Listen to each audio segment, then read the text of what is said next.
As I told you, the intellect part is one thing of our mind, the other part is our consciousness. Consciousness is the basic part, but our mind, we are having mind. The mind is made up of two parts. The one part is consciousness, the other part is the intellect part. The intellect part is having knowledge, and the consciousness is only feelings, what the day-to-day feelings, fear, sorrow, suffering, happiness, everything is in the conscious part. But the intellect part is only that is the sixth sense, that we imagine, we calculate, then we develop something, we think and we proceed further. That is the intellect part. The intellect part, the content of the intellect part is only past memories. There cannot be any reality in the intellect part. But the conscious part is not an imaginary part. It is the real part. Because each and every moment we feel. The feeling is real. But the imagination is not real. But the intellect can imagine only. There cannot be any feeling. Whatever the intellect do, the action of the intellect is only imagination. Because all the content of the intellect is only the past memories. We may have some memory in the past experience, for some gathered knowledge. Everything comes together in the part of the intellect. And the intellect operates with the imaginary world. It has the totality of the intellect is only imagination. So, actually the real I am your consciousness, because it is a living thing.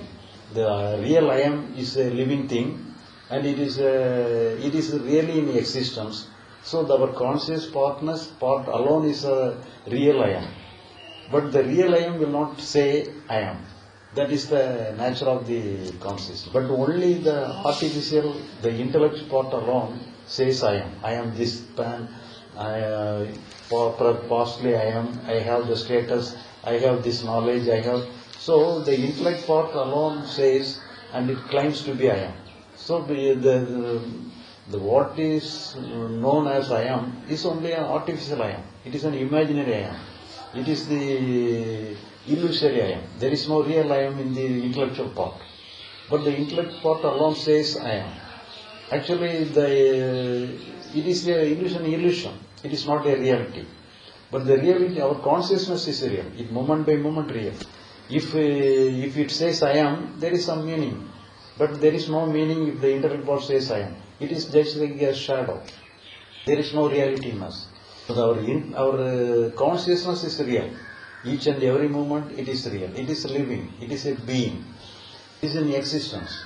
But actually it is an appearance. But all the action of our intellect is just an appearance. It's as an illusion. And it is just like a shadow. The past memory, made up of past memory. There's some evaluation after what is happening. It is a recognition part. So in the way of, so this is that, by assuming some, it mixes the old memory and past memory and gives a color that this is this. So identification process happens only by the intellect part. So it is a part of shadow. Though if you claim to be something, if you are I am, if you say you are I am, it is said by the intellect part. It is not the real I am.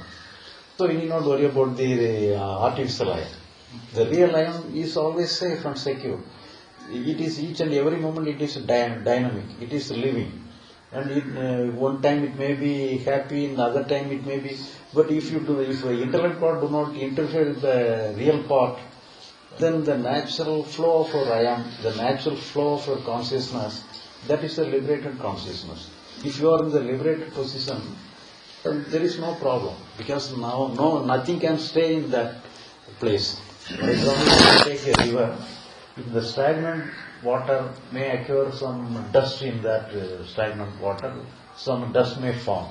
But no dust will form in the running water. If the water is flowing like a river, no dust will form. No settlement can be possible. But if it is a stagnant water, some settlement, some sediment, anything may form.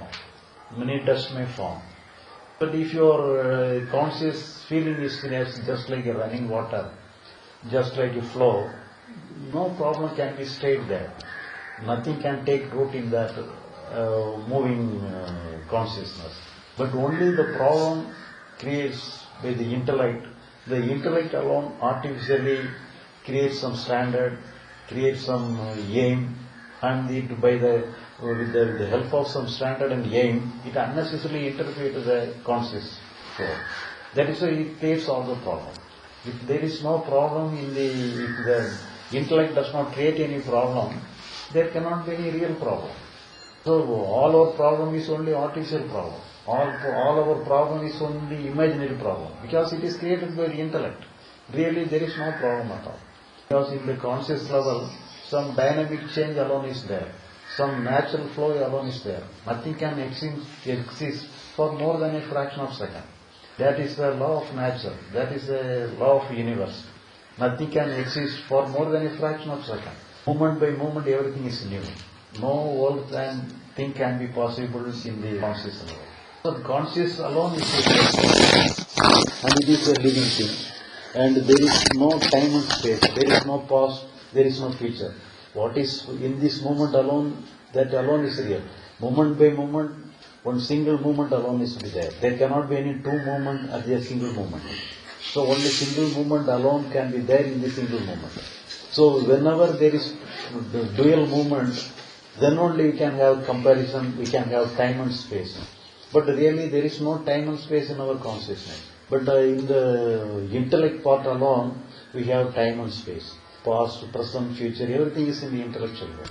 So when the intellect interferes with the consciousness, then we attribute time and space in the consciousness. Otherwise there is no time and space in our consciousness. It is real. It is each and every moment we are in the real. So it is reality. And we need not but we need not try to go into the reality. The reality is a very nature, our very nature is reality. We need not try to go into the reality.